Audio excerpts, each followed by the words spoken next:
มื่อนี้เราจะมาอธิบายวัตถุผ่านแว่นเพียงอยู่มุม0 องศา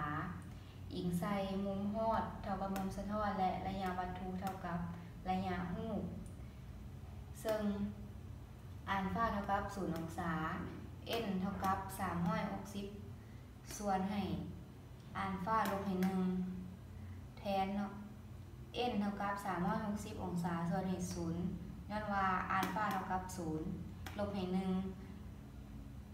เท่ากับอสมไขยรูปเราจะมาเบิ่งเนาะนี่เป็นเม็ดวัตถุ A แล้วนี่เป็นแว่นเพียงตัวที่1แว่นเพียงตัวที่2เมื่อวัตถุ A กระทบใส่แว่นเพียงตัวที่1จะเห็นมี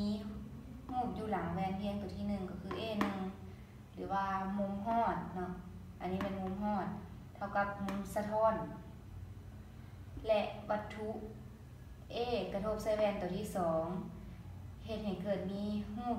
อยู่หลังแว่นเพียงตัวที่2ก็คือ A2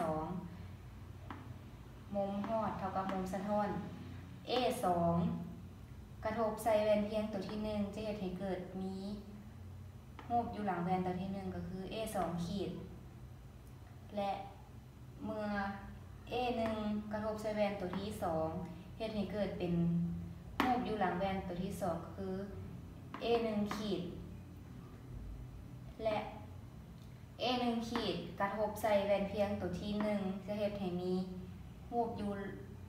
หลังแว่นเพียงตัวที่1ก็คือ A1 2ขีดเนาะและ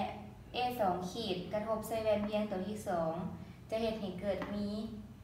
รูปอยู่หลังแว่นเพียงตัวที่2ก็คือ A2 2ขีดแล้วจะกระทบแบบนี้ไปเรื่อยๆจนฮอดอสมไขยรูป